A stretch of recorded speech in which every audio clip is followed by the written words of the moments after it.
Anime ini akan dibuka dengan diperlihatkannya seorang bocah bernama Akemitsu.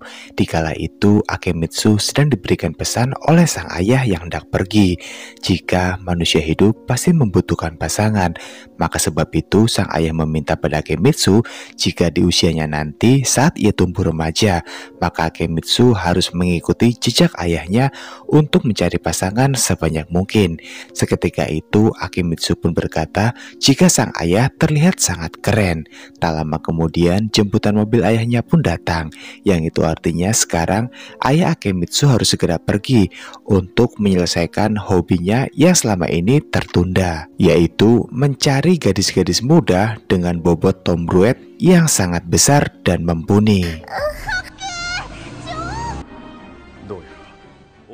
Kemudian scene pun berpindah pada sebuah kuil yang ternyata di dalam kuil tersebut berisikan 5 sosok wanita-wanita cantik dengan bobot tobrut yang melampaui kapasitas wajar.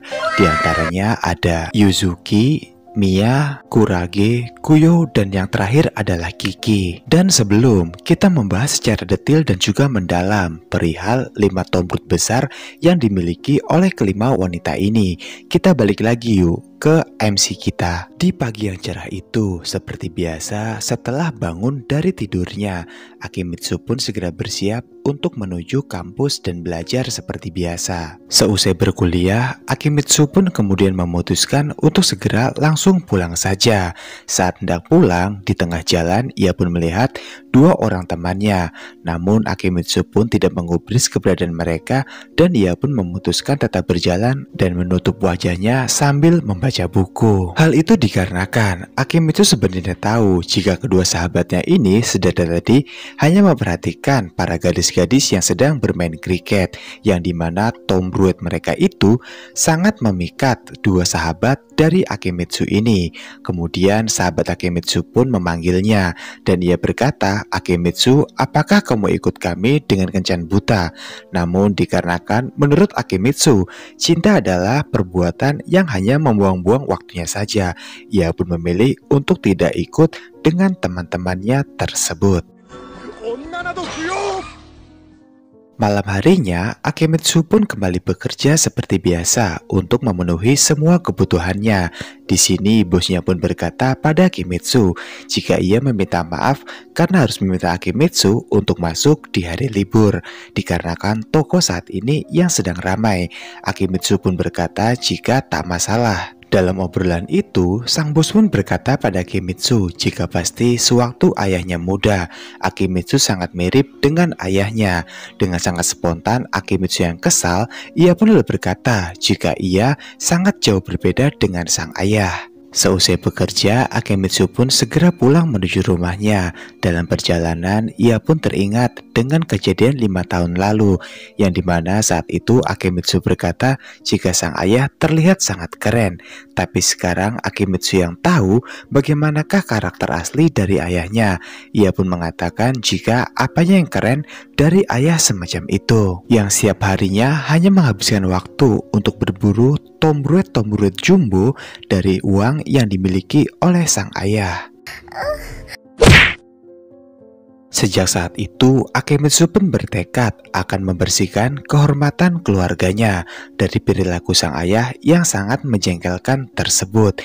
Dan ia pun bertekad juga akan hidup sejahtera sendiri nantinya dengan lulus dengan nilai terbaik ujian PNS. Lalu kemudian secara tiba-tiba ada sebuah troli besar yang menghantam Akemitsu hingga ia pun terguling di jalan karena tertabrak oleh troli tersebut.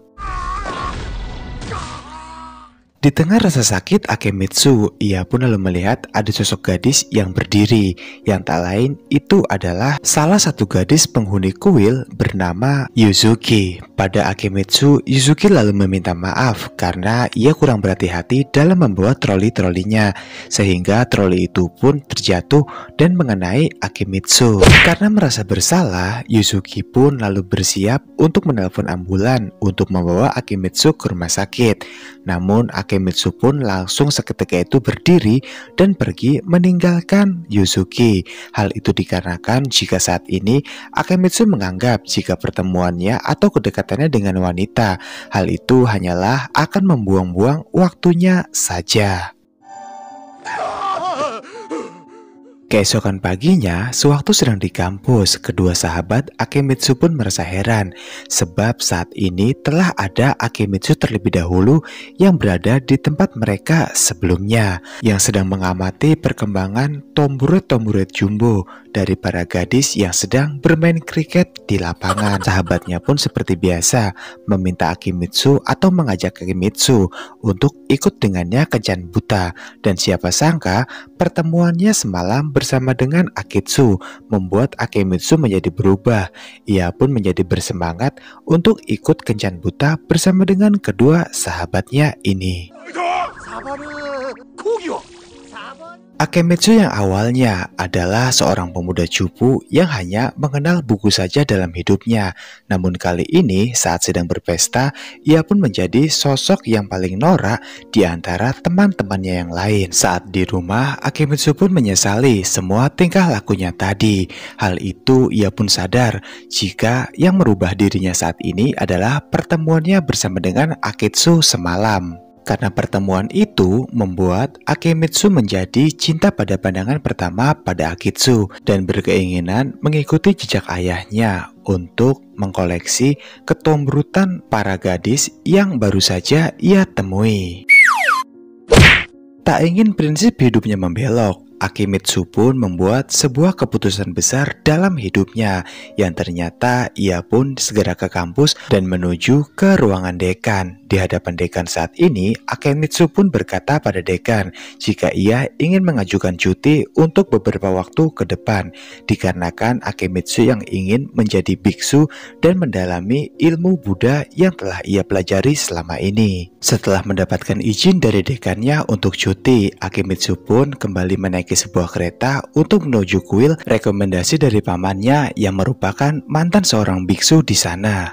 Akemitsu pun segera mengucapkan salam permisi untuk masuk ke dalam kuil. Lalu ia pun disambut oleh seorang wanita yang tak lain adalah Kuyo. Seketika itu Akemitsu pun heran kenapa di kuil bisa ada gadis bertombrut jumbo seperti Kuyo sekarang. Terlebih lagi, Akitsu pun terus saja fokus pada tombrut jumbo milik Kuyo dikarenakan kimononya yang saat ini sedang kendor. Dikarenakan Kuyo yang masih ada urusan lain, ia pun meminta maaf pada Akitsu karena harus pergi meninggalkannya dan menyuruh Akitsu untuk menunggu di dalam saja. Namun melihat Kuyo yang hendak pergi, Akitsu pun lalu berkata jika ia sangat menyukai Kuyo dan meminta Kuyo untuk menikah dengan Akitsu. Mendengar ucapan dari Akitsu tersebut, Kuyo pun hanya tersenyum diam.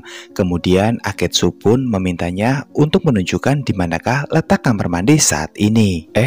Mau ngapain coba si Akitsu ke kamar mandi? Tapi ya udahlah, emang agak lain MC kita kali ini.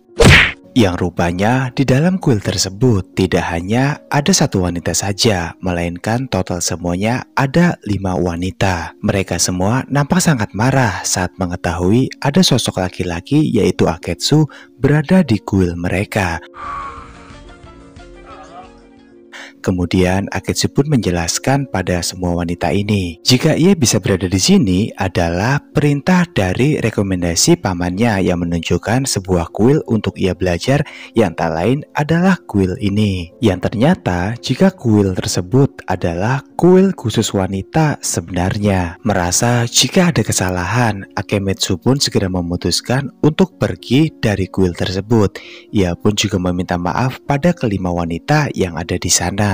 Namun dikarenakan waktu yang sudah sangat larut malam sehingga sudah tidak ada bis lagi untuk pemberangkatan selanjutnya. Alhasil Akemitsu pun hanya bisa menunggu dan beristirahat di halte bis yang telah disediakan. Kemudian seorang wanita di kuil itu yaitu Yuzuki menghampiri Akemitsu. Yuzuki yang mengetahui jika jam segini pasti sudah tidak ada lagi bis yang melintasi kuil tersebut. Kemudian ia pun mengajak Akemitsu untuk bermalam saja di kuil sebaiknya malam ini. Dan untuk keempat teman yang lain, nantinya Yuzuki akan mencoba untuk membujuknya. Kemudian, para wanita ini pun sepakat untuk membuat voting agar Akimitsu dapat tinggal di kuil sementara. Dan suara siapakah yang terbanyak nanti, itulah yang akan menentukan apakah Akimitsu boleh tinggal di kuil ini. Dan pada akhirnya, hasil voting pun menunjukkan jika semua suara berpihak pada Akimitsu untuk tinggal di kuil. Dengan satu syarat, yaitu Akimitsu akan membayar dengan tubuhnya atau membantu pekerjaan semua wanita yang ada di kuil tersebut. Akimitsu yang tidak punya pilihan, akhirnya ia pun hanya bisa mau menerima dengan tawaran baik dari para wanita di kuil tersebut yang memiliki tombroid super jumbo dengan kualitas super yang sangat mumpuni.